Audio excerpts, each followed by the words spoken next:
Perfect. A really quick question here, question 13. It's looking at enzymatic activity. So the following graphs show the ways four enzymes, W, X, Y, and Z, change their activity in different pH and temperature situations. So what we've got here is this particular graph's at constant temperature, and this is at constant pH, and so they've basically done the reciprocal. So at constant temperature, they've changed the pH for particular enzymes, and the temperature the same here.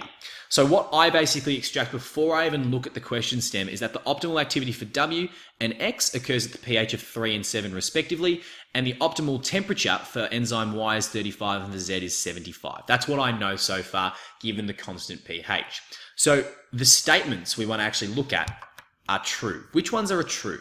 So if I go from D, at pH 3 and a temperature of 37 degrees, enzyme X functions at its optimum. Well, at a pH of 7 and a constant temperature of 37 degrees, we can have a look at that optimum activity. But that says a pH of 3. pH of 3, we know that should be a pH of 7, so therefore D is incorrect.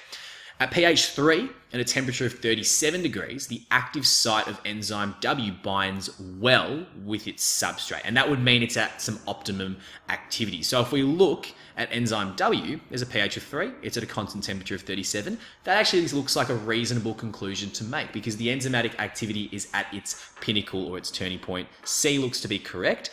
Enzyme Z could be an intracellular human enzyme. We look at Z, it's got a high temperature, but we can't extract that. And the basis of that is it's at 75 degrees for its optimal temperature. We know the human body operates at around 37 degrees, so we go away B. At a pH of 7, enzyme Y rather, is denatured at temperatures below 20 degrees. And we know when it actually gets colder, it's the rate that decreases, not necessarily becoming denatured. That's when we move to the higher temperatures. So get rid of that. Therefore, that is C, which is 13.